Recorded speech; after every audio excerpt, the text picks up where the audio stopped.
Hi, I'm Dr. David Dobson. Welcome to Conversations.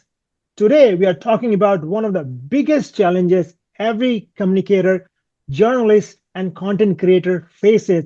How do you capture and keep people's attention in an age of endless digital noise? Our guest today, Dr. Ronald Yaros, has spent his career studying this exact problem.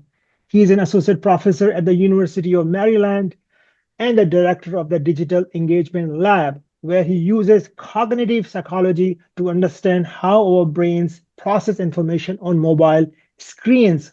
Ronald, it's a great pleasure to have you with us. Thank you very much. It's exciting to be here. Ron, let's start with how you look at engagement. Most creators think it's just about getting a click or a share, but you view it as a process in the brain. You talk about an audience digital diet, their demographics, interests, environment, and time. When someone is scrolling on a crowded bus or skimming in a noisy room, their physical environment, what design choices actually help a story survive that distraction? Very good question. Thank you. We do not design content for attention. We design content for where a person is at that particular moment. So the diet includes, as you mentioned, in environment and time. Those are the two most overlooked variables we think when you're producing content. Yes, we think of digital technology and target audiences, but the target audiences we assume have adequate interest and adequate time to consume a full page of text. Well, most do not. And so we have come up with a new structure for content that meets people where they are.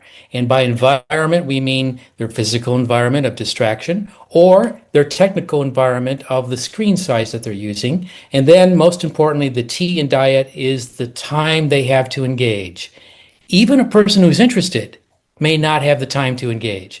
So that's how we restructure the content. That leads to a great distinction in your model between target audiences, people who intentionally look for your work, and incidental users who just stumbles across it by accident.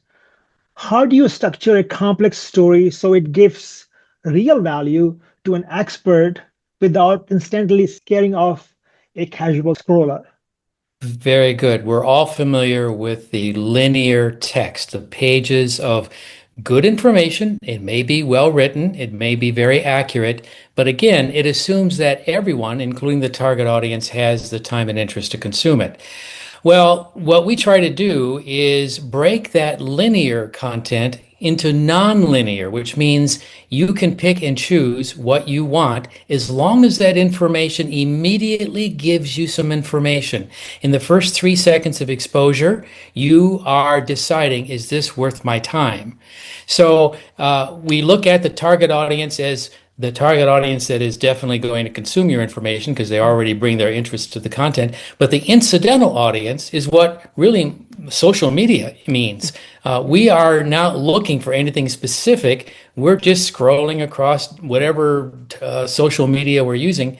And suddenly that incidental exposure also has to get our attention and keep our attention. And the traditional formats that we're using, at least according to our research, shows it's not happening. And the analytics will confirm that as well. We have such short attention to the content, although I do not believe that our problem is short attention span. I believe our problem is the way we are presenting content. If attention span was the problem, particularly for younger people, we would not have hours of time being spent on TikTok, Instagram, YouTube, movies. Even my students do spend a lot of time. In fact, many times they say, I'm spending more time than I want to. How can I get off of this? That's not attention span. That Yeah, is the interestingness of yeah. the content. Yeah. Ron, in your work on media processing, you explore the concept of continuous partial attention. You note that capturing someone's initial glance is completely different from building attention momentum. From a brain perspective, what actually happens when a user drops off, and how do we design content to build momentum instead of losing it? Well, you did mention continuous partial attention, and actually, I give credit to Linda Stone, a former IBM executive who's now a researcher, who came up with the term that I think really more accurately describes what younger people in general, but really all of us, are going through the entire day. Multitasking is officially trying to complete two tasks with 100% efficiency at the same time. Well, if I'm checking my phone because I'm waiting for a meeting to start or class to begin, or the light to turn green. I mean, I'm checking my phone every possible time that I can, right? Or I'm thinking about that device. That's what's called continuous partial attention. I'm always Mm, thinking about mm, what I'm missing.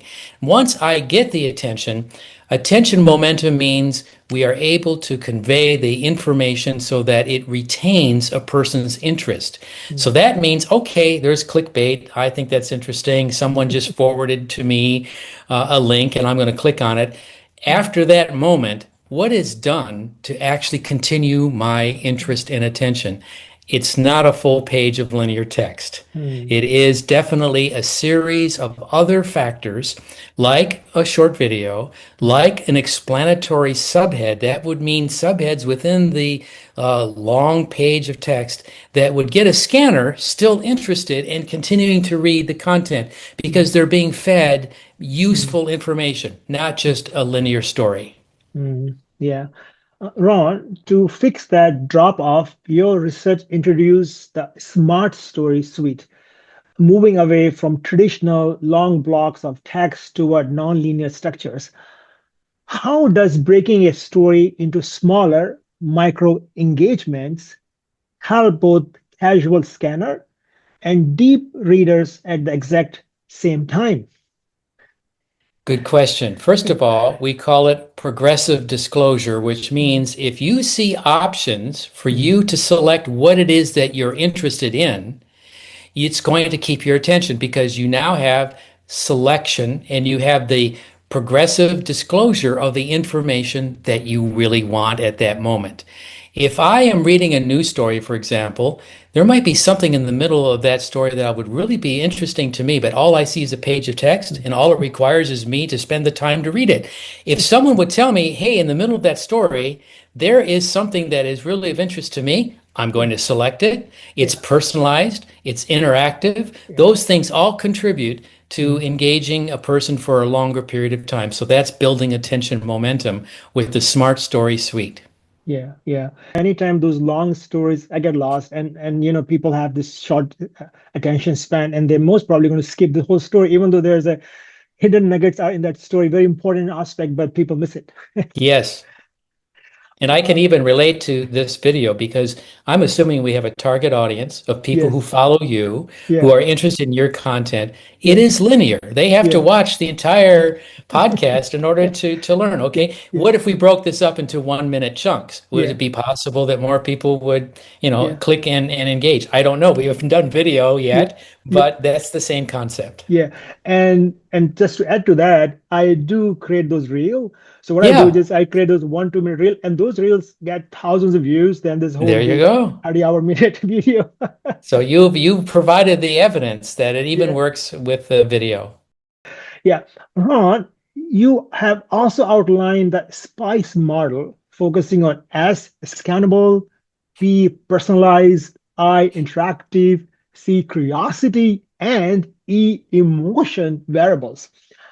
When a creator or a newsroom is stuck with a dense topic like climate data or public health policy, which spice variable gives you the fastest spark for situational interest? Well, I would have to say curiosity. The Mhm, C in spice is curiosity. And once we get someone's curiosity, much like clickbait, I mean, the mhm, professionals will tell us that yes, their clickbait headline got more clicks, mhm, but then it dropped off. And we call that a mhm, bounce rate. People who mhm, look at that one page and suddenly leave after a few seconds. So curiosity got that click. The question is, how can curiosity continue the engagement?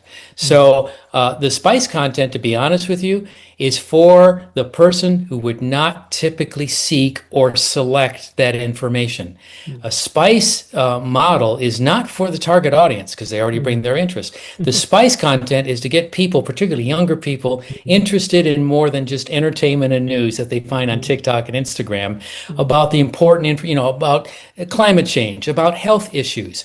We have to generate spice content in order to get those people to engage. yeah. Ron, let's talk about social media for a moment. Your research highlights a huge challenge. Headlines are constantly shared across platforms without people ever clicking through to read the story. How can we design visual or interactive cues that motivate people to stop sharing blind and read the story? Yes, we call it a compound headline. It's Mm, not used very often, but we have seen it at times. mm, And that is to provide useful information to everyone, mm, scanners, mm, skimmers, and readers. mm, The second part of the compound headline is the clickbait. So it would mm, be a question or it would be something that would tease you. mm. Even though you've just learned something, Yeah. those who have more interest and more time would more likely engage with a challenge, with some more curiosity. So it's not just clickbait and it's not just a statement of information, it's a compound headline that offers both. Wonderful. Ron, speaking of visuals, you have cautioned that while complex charts and graphics catch the eyes, Yes. uh, they can easily overload the reader. Where is the line between a graphic clarifies a story and one that just overwhelms people? It is called working memory, and we can Okay. only keep in our memory a certain amount of information at any one time. So, for everyone who's tuning Mm, in, mm. repeat after me 13678. 1, 3, 6, 7, 8. That's great. Okay, you can do that. Try this 9143678998. Can't do that. Okay, your working memory has just been exceeded. Yeah. So it's very simple with graphics and visualizations. I mean, they're interesting and visualizations are interactive. And if you Yeah. keep them simple, they're very effective. Mm, But at a very quick point, our working memory, just like the yeah. numbers we try to remember, Yeah. are evaporate. We don't have the capacity. That would recall on long-term memory for us Yeah. to really make meaningful Yeah. representation of the Mm, graphic. mm, So it's really easy for a graphic to be too complex or a visualization to have too many steps. In our eye tracking research, when I used to, before mm, Maryland, I was at the University of Utah, we mm, did health information with eye tracking, and we found that a chronological explanation of a particular topic in our case it was stem cells. How mm, are stem cells formulated? Most people mm, don't know. Well, we created a mm, series mm, that quickly explained the concept, not just one graphic. And we mm. found that that provided a significantly better amount of interest and recall of information. So it had to be simple. Right. Ron, you're also leading the Aware project using a mobile app to test health news engagement across 8 countries. How does the digital engagement model adapt when the information being delivered is critical, life-saving health data? Yes, I mean, we have to make sure that the Smart Story suite can be Mm, transformed to a mobile app. So it's mm, not just scrolling and, again, mm, viewing a page of health mm, information, but people in particular countries with mm, particular languages and particular health needs can mm, immediately mm, select what they need based on in this case, it's the health effects of climate change in their mm, particular region. So we mm, really want to personalize it. Of course, algorithms will personalize information. We're taking it the next step further, even with what we call adaptive AI, that will break this information up into chunks that people can immediately use. mm. And I'm sure you also considering the local cultural nuances so that it kind of Definitely. resonate with them. Yes, right? definitely. We need to have the climate information, the latest data that we Yeah. have. Ron, we can't talk about modern media without touching on AI. We Yes. have no You have noted that while AI can help personalize or format content, it doesn't automatically build credibility. That's Where right. do you where do you see AI fitting best in your model, and where do human creators need to stay in full control?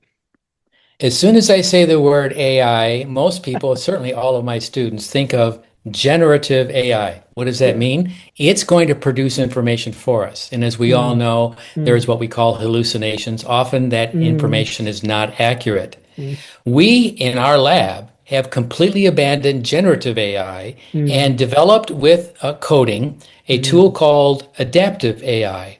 And what mm, it does is it mm, will look at any existing original information, like from a mm, newsroom, for mm, example, or a government agency, and it will take that page of text and simply rearrange it into the Smart Story suite. mm, And it will show us that it's mm, using 92 to 100% of the original content mm, without generating any new content.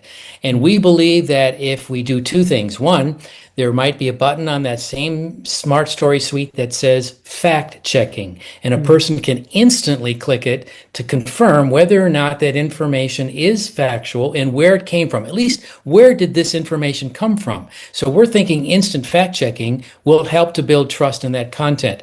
And mm, secondly, to put a note at the top of the screen that says no new information is being generated. This is AI simply restructuring the mm, content to adapt to your mm, needs. And mm, so that's still a work in progress. We're just mm, starting that this mm, year, but mm. we believe that might provide some useful information. The positive side of AI. Yeah. At least you have control on your content. It's not like content created by AI, and as you said, Yes. hallucination. You don't know whether it's a true or false. And unfortunately, a lot of time people really don't verify the content. That's a problem, right? Because everybody's rushing and trying to create content. And Yes, exactly. Ron, you have worn a lot of hats, from Emmy Award-winning TV broadcaster to app developer and university researcher. Looking across all of that, what's one timeless storytelling lesson from your broadcast days that still holds true on a smartphone screen today? Well, it brings me back to our passion about structure of content. Mm, And when I was in journalism school, before I mm, even got on TV, of course, I learned the inverted pyramid, how to write a news story, which was invented around 1875 on the day mm, that President Lincoln was assassinated. That's how mm, old the inverted pyramid is. mm, My take home message is we just have to change. I know it's hard. I know a lot of people who have already been working in this field for a long time mm, think of a linear story that they mm, need to take, tell the introduction, tell the middle, and tell the conclusion. And so, out of all of this time, my feeling, particularly even with feedback from former viewers of mine, I used to be a science reporter, mm, that it just doesn't do them a lot of good service by forcing everyone to read the same thing. One mm, size of content does not fit all. mm, So my whole process here, I guess it's not necessarily something that's been consistent across. It's something that has changed across my experience, and that is the fact that now we, as you mentioned, we have mobile devices in our hands, yeah, on demand, mm, millions of sources, mm. and a lot of distraction, and I think we have to address it.